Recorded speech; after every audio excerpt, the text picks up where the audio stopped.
Il était une fois un moine qui vivait loin des tumultes du monde. Il avait consacré sa vie à la prière, au dur labeur, à la pauvreté, au sacrifice de soi et au silence. Belle journée! Il vivait à l'écart des tentations des mortels ordinaires.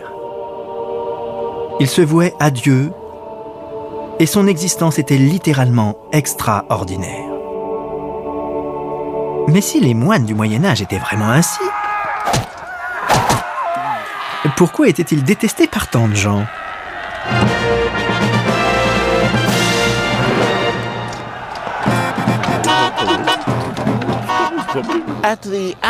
À l'abbaye de Bury St Edmunds en 1327, la vie contemplative était bien le dernier souci des moines.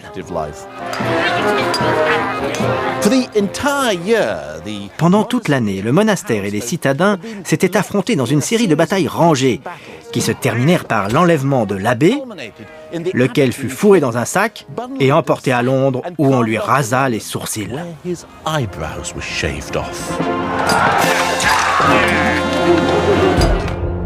Et Bury St Edmunds n'était pas la seule. En ce temps-là, les abbés avaient leur armée personnelle, les évêques dirigeaient des bordels, et les archevêques dirigeaient souvent le pays. Finalement, la vie des moines n'était peut-être pas tout à fait ce que l'on imagine.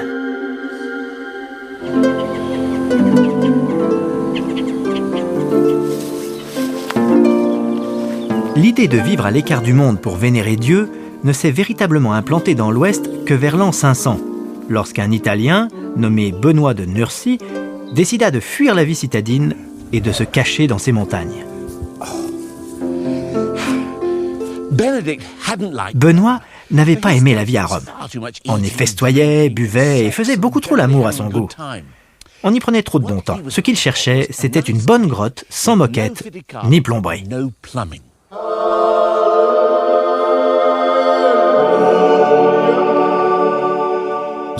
Il déménagea donc ici. Il préférait que sa nourriture lui soit descendue dans un seau une seule fois par jour. Et il ne voulait pas de sauce aux huîtres, ni de beignets de crevettes frits. En fait, il ne voulait rien qu'il pût apprécier.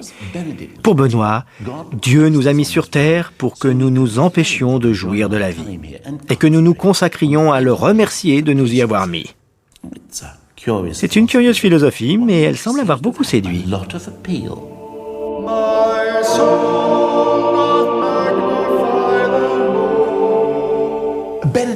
Benoît ne pouvait pas garder une si bonne idée pour lui. Et bientôt, de nombreux aspirants ermites le rejoignirent afin de ne pas jouir de la vie, ensemble dans la solitude, en compagnie du grand homme.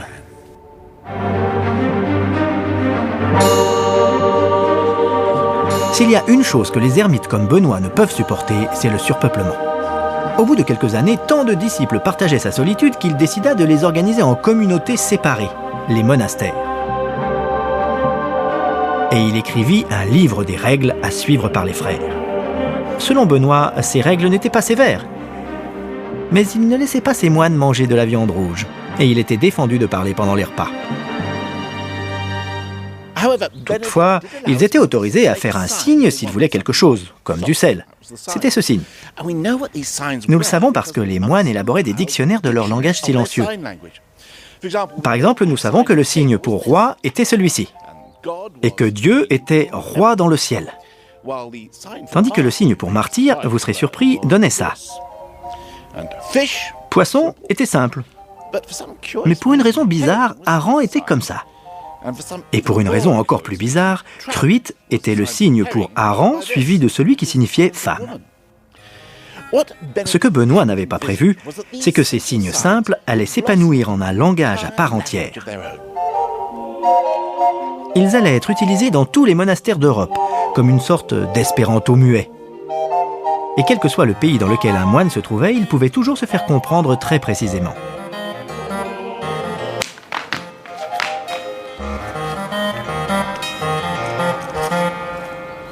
Le livre des règles de Saint Benoît devint célèbre et ses monastères prospéraient. Au XIIIe siècle, on en construisit un au-dessus de sa grotte. le monastère de San Benedetto est perché à mi-hauteur de la paroi rocheuse abrupte où Benoît recherchait la solitude. C'est un personnage improbable, un moine australien arrivé ici il y a 41 ans qui me l'a fait visiter. Père Giovanni, parlez-moi de ce tableau. C'est un épisode de la vie de Saint Benoît. Que fait-il? Dans l'un des monastères fondés par le saint dans la vallée, il y avait un moine paresseux. Il ne voulait pas rester dans la chapelle durant la prière. C'était le démon qui voulait l'attirer. À droite, on voit Saint Benoît qui guérit le paresseux avec une canne. En le battant? Une méthode pas très populaire aujourd'hui. Non. Voici Saint Benoît durant une tentation. Vous voyez le démon ici? Il crache une sorte de feu. Il y a un troisième démon ici. Le diable lui-même.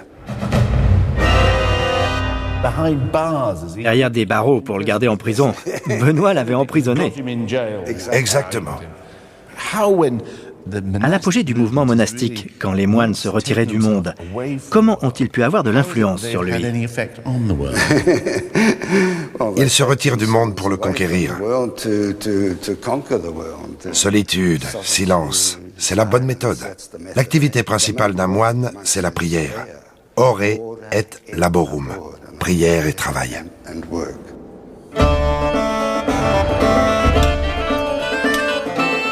Les moines devaient gagner leur vie et subvenir à leurs besoins afin de pouvoir rester à l'écart du monde. Mais rester à l'écart du monde allait s'avérer le seul domaine dans lequel les monastères n'étaient pas bons. Leur isolement n'était pas destiné à durer.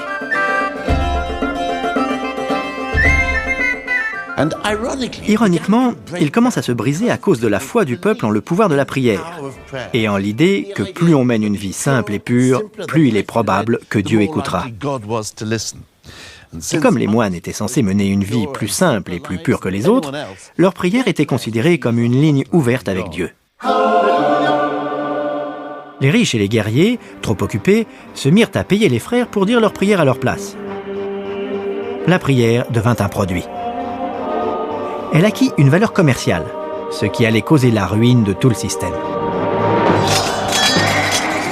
Le monde était rude hors de l'enceinte du monastère. Après tout, les guerriers faisaient profession d'enfreindre les commandements. Surtout celui qui dit « tu ne tueras point ». L'âme d'un guerrier n'était pas facile à sauver. En fait, il fallait les efforts acharnés d'un grand nombre de personnes pour lui gagner le salut par la prière. Après la bataille de Hastings, par exemple, l'Église exigea 120 jours de pénitence pour chaque homme tué. De son vivant, Guillaume le Conquérant doit avoir été responsable de quelques 10 000 morts. Ça fait à peu près 3300 ans de pénitence. Il n'aurait pas encore fini, pas avant l'an 4366.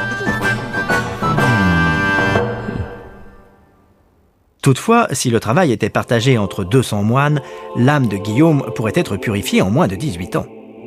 Il trouva donc une kyrielle d'abbaye prête à prier pour lui. En fait, toute personne possédant de l'argent ne pouvait que trouver sage d'en investir un peu dans l'innocence des moines. Et loin de vivre dans l'extrême pauvreté et l'inconfort, ces derniers se retrouvèrent riches comme Crésus. Les moines de cette abbaye profitèrent tant des rois successifs qu'ils possédaient tout le comté du West Suffolk, aussi loin que l'on peut voir dans toutes les directions et plus loin encore.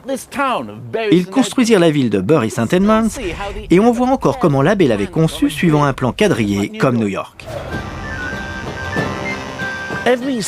Toute transaction commerciale faisait l'objet d'une commission pour les moines. Que vous dirigiez une barge sur le fleuve, teniez un étal au marché, vendiez du poisson ou du matériel de construction. L'abbaye administrait la justice et empochait toutes les amendes qu'elle infligeait. Elle régnait sur l'autel de la monnaie. Être abbé de Bury St. Edmunds était un véritable permis de battre monnaie. L'abbé possédait jusqu'au crottin de cheval tombé dans la rue. Et les moines en prenaient leur part. Tous les abbés préservaient jalousement leur monopole. Prenez l'abbé Samson, qui dirigeait Bury d'une main de fer à la fin du XIIe siècle. Un jour, il apprit que son doyen, Herbert, avait construit un moulin à vent sans sa permission.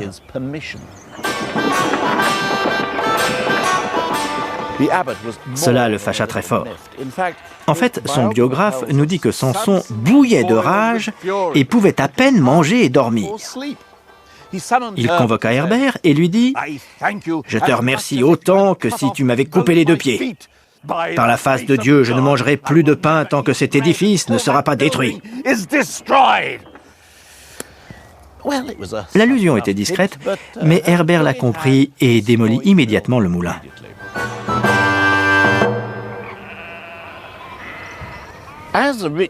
En tant que riche propriétaire terrien, l'abbé de Bury était censé rassembler une petite armée pour le roi. Cela ne posait aucun problème à Samson. En 1193, il endossa lui-même l'armure et conduisit ses troupes au siège de Windsor. Là, il combattit pour Richard Cœur de Lion contre son frère Jean. De quoi se faire retourner dans leur tombe le pauvre Saint Benoît et son livre des règles. Le paradoxe suivant était au cœur du monachisme médiéval. L'un des moteurs du monachisme était l'idée que comme les moines menaient une vie plus pure, plus simple et plus austère, leurs prières avaient plus de valeur que celles des autres. Bien sûr, plus le monastère était pur, simple et austère, plus il attirait de richesses de la part de clients fortunés pour que les moines disent leurs prières à leur place. L'ironie de la chose, c'est que plus un monastère s'enrichissait, moins sa vie était pure, simple et austère, et donc, moins ses prières avaient de valeur. C'était un cercle vicieux. Exactement, exactement. Une nouvelle race de moines allait ramener le monachisme à l'essentiel. Ici, dans les Landes du North Yorkshire, arriva en 1132 un groupe de moines de l'abbaye française de Clairvaux.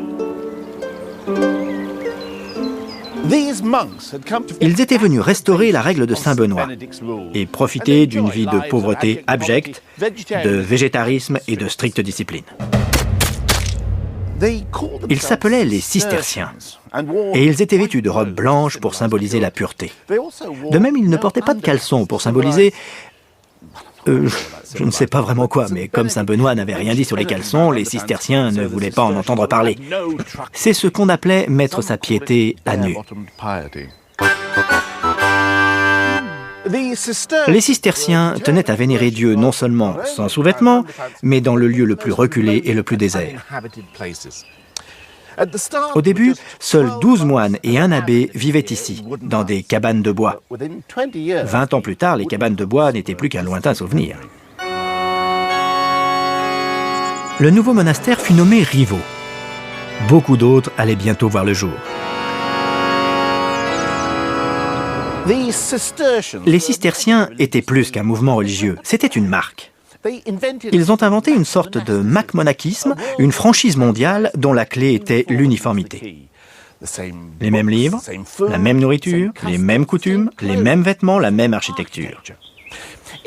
On dit qu'un moine écossais aveugle pouvait trouver son chemin dans un monastère cistercien en Scandinavie. L'archéologue Glyn Coppack a étudié les monastères cisterciens dans toute l'Angleterre. Il nous explique comment Fountains Abbey, non loin d'ici, a été construite. Glyn, comment les cisterciens retournaient-ils à l'essentiel? Ils ont simplifié leur architecture. Ils ont passé beaucoup de temps à tout peaufiner. Nous avons donc des piliers simples avec des arcs en ogive. Pour ajouter à l'austérité, tout était peint en blanc. On peut encore le voir là où les intempéries ne l'ont pas effacé, car c'est très fragile. Mais tout l'édifice devait briller à l'intérieur. Une pureté symbolique? Absolument. Et pour les fenêtres, du verre simple, pas de vitraux. Comment savez-vous que c'était du simple verre? Parce que nous en avons. Quelle coïncidence! Nous l'avons trouvé. Vous voyez, c'est juste du verre vert, il n'est pas coloré. Et on ne voit pas souvent ça, c'est une croix processionnelle. Normalement, elle était en or ou en argent. Celle-ci est en fer. On ne peut pas faire plus simple. Mais pourquoi font-ils ça? Qui cela va-t-il séduire, ce genre d'austérité? Plus la religion est simple, plus la vie est dure, plus les prières sont efficaces. Et ceux qui les attirent sont ceux qui ont le plus besoin d'être sauvés. La classe militaire, les soldats de profession.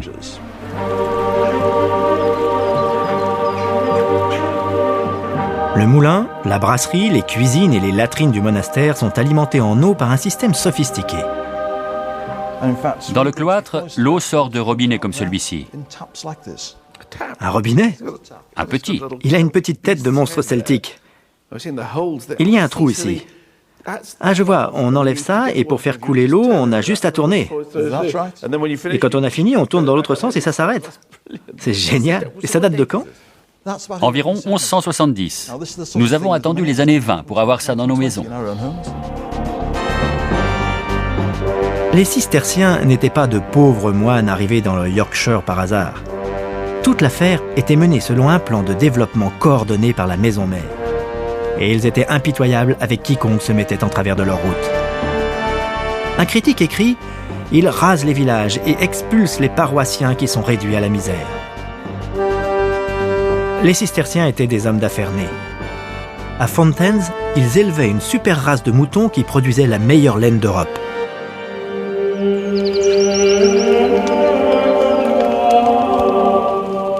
À Rivaux, ils se lancèrent dans l'industrie lourde.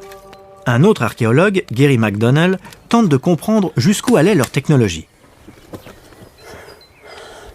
Que faites-vous? Nous avons construit un four sur le modèle de ceux que nous avons excavés plus au nord, à Billsdale. C'est un des premiers bas-fourneaux.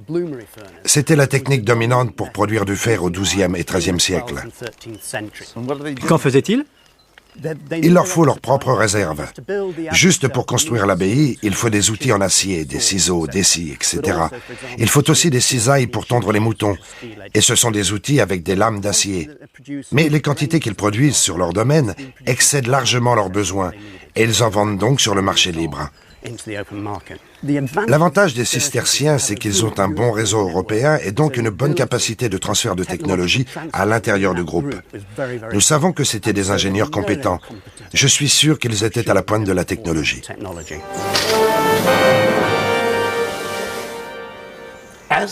Au fur et à mesure de leur enrichissement, l'architecture des monastères cisterciens devint plus élaborée et ornementée. Au XIVe siècle, on aurait rehaussé ces voûtes d'une ligne de peinture rouge. Et au XVe, on aurait ajouté des sculptures en prime. Dieu du ciel. Bien sûr, aucun moine bien nanti ne voulant partager un dortoir, ils les abandonnèrent et s'installèrent des garçonnières individuelles, chacune avec une pièce pourvue d'une cheminée, elle est ici creusée dans le mur, et une chambre à l'étage avec salle de bain adjacente.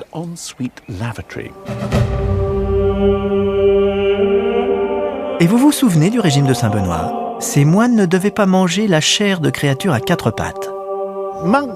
Toutefois, ils pouvaient manger de la viande quand ils étaient malades. Il y en avait donc ici, à l'infirmerie.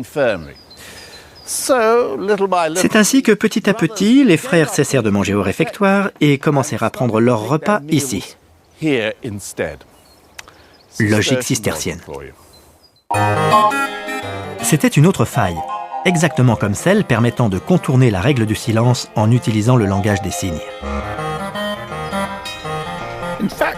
En fait, la plupart des signes se rapportaient à la nourriture, ce qui n'est pas étonnant car il y en avait beaucoup dans les monastères.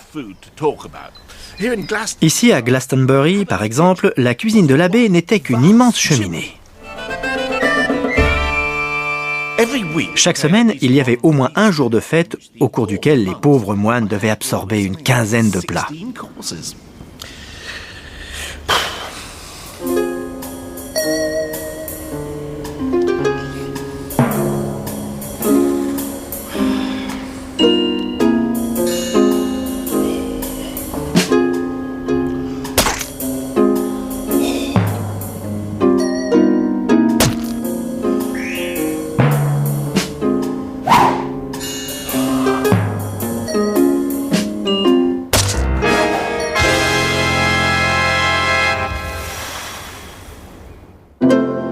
La boisson était tout aussi importante pour les frères.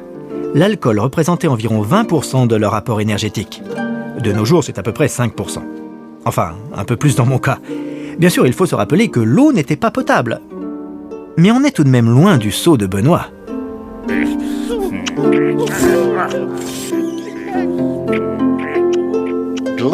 La gloutonnerie n'était pas le seul péché auquel succombaient les moines. Les registres de 1447 font état d'un bordel à Westminster, la Tête de la Vierge, qu'il fréquentait beaucoup. Et avec 17 € d'argent de poche par an, les filles devaient être contentes de les voir pousser la porte. Plus le temps passait, plus les monastères faisaient des affaires. Après tout, ils détenaient les clés du paradis, et tout le monde voulait y entrer. Il y avait donc de nombreuses façons de soulager les fidèles de leur argent. Par exemple, l'Église médiévale conseillait à tous de faire un pèlerinage au moins une fois dans leur vie. C'était bon pour leur âme et très rentable pour elles. Les institutions monastiques de tout le pays rivalisaient entre elles pour attirer davantage de visiteurs. Le mieux, c'était d'avoir une relique de tout premier ordre. La cathédrale de Canterbury tirait des pèlerinages près de 1500 € par an. Bien sûr, la grande attraction était la tête de Thomas Becket, le prêtre turbulent qui avait défié le pouvoir du roi Henri II.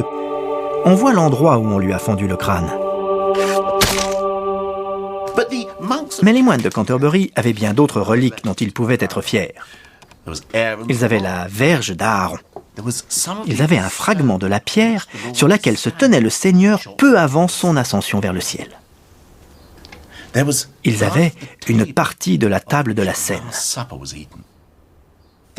Ils avaient même un peu de l'argile avec laquelle Dieu avait façonné Adam. Et un morceau du tricot de la Vierge Marie. Nous savons tout cela parce qu'un écrivain du XVe siècle l'a soigneusement noté.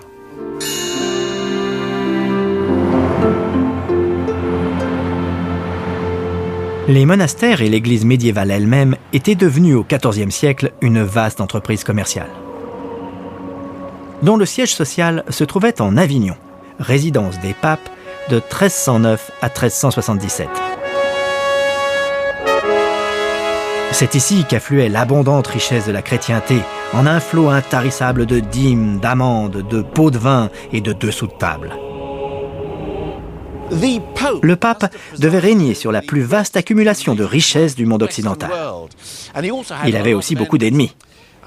Je suis sûr qu'il avait du mal à dormir la nuit. Et ce palais nous le confirme.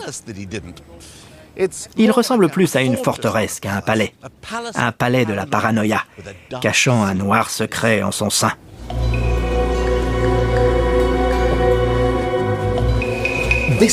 C'est ici que le pape donnait ses banquets. L'écuyer coupait la viande derrière de grands paravents, à peu près là. C'était très gentil de sa part. En fait, personne n'était autorisé à avoir un couteau en présence du pape. On ne coupait pas la viande pour les convives par commodité, mais pour des raisons de sécurité. Un peu comme les couverts en plastique dans les avions.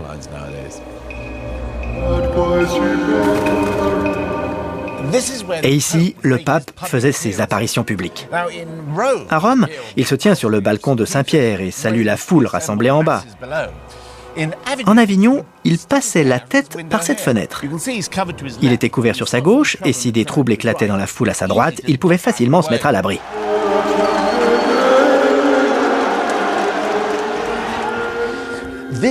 Nous sommes à la grande trésorerie, où les comptables s'affairaient à vérifier les sommes se déversant à flot dans les coffres du pape.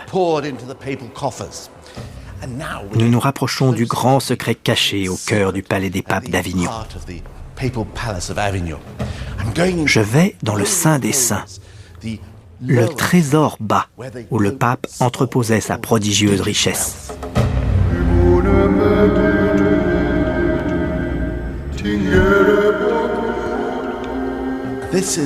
C'est ici qu'aboutissait la dîme de toute l'Europe, dans les entrailles de cette forteresse bien gardée. Mais ce n'est pas encore là le grand secret. Le grand secret, c'est l'endroit où il gardait le vrai trésor. Cette vaste pièce a un faux plancher.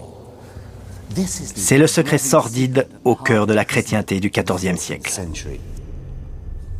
Et c'est ici, sous les lattes du parquet, que le représentant de Dieu sur terre cachait le véritable trésor, l'orfèvrerie, l'argent et les bijoux. Ça fait drôle de penser que si nous contemplions cet endroit il y a 600 ans, nous aurions peu de chances de quitter cette pièce vivant.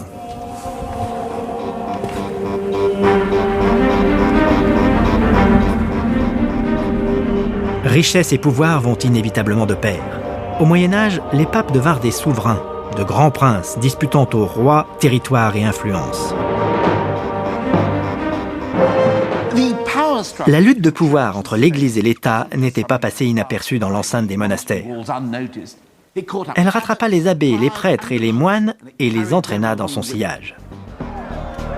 Avec l'accroissement du pouvoir et de la richesse de l'Église, le ressentiment des laïcs prit de l'ampleur. En 1327, à Bury St Edmunds, un groupe de citadins se rassembla ici, à la maison des corporations, et fit serment d'anéantir le pouvoir de l'abbaye. Le lendemain, presque toute la population adulte se retrouva en armes sur la place du marché. Ils attaquèrent l'abbaye, battirent les moines, leur volèrent leurs tenues et parcoururent toute la ville vêtus en frères. Le conflit allait durer 1 an, et l'on verrait même des prêtres et des moines mener l'assaut contre le monastère.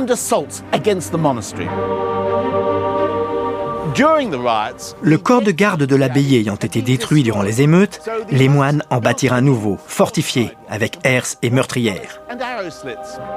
Mais ça ne servit pas à grand-chose. En 1381, il y eut un soulèvement national et Bury ainsi que d'autres monastères furent saccagés et pillés. Le prieur fut exécuté et sa tête fichée sur une pique exposée au grand marché. Même l'archevêque de Canterbury fut décapité. La réponse de l'Église fut d'adopter un programme de tolérance zéro. À partir de 1401, toute personne osant critiquer l'Église risquait de se retrouver brûlée sur le bûcher. L'histoire des monastères prit fin lorsque Henri VIII se proclama chef de l'Église d'Angleterre et les détruisit, tout en confisquant leurs richesses.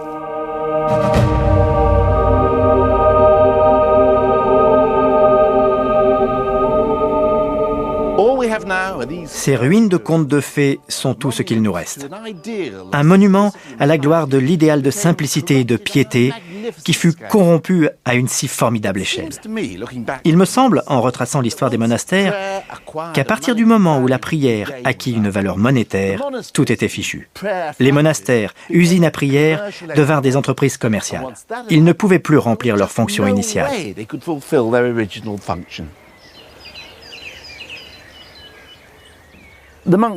Les moines ne pouvaient se couper indéfiniment de ce bas monde. Ils pouvaient toujours essayer. Ils appartenaient à ce bas monde. Pire, bien souvent, ils le dirigeaient.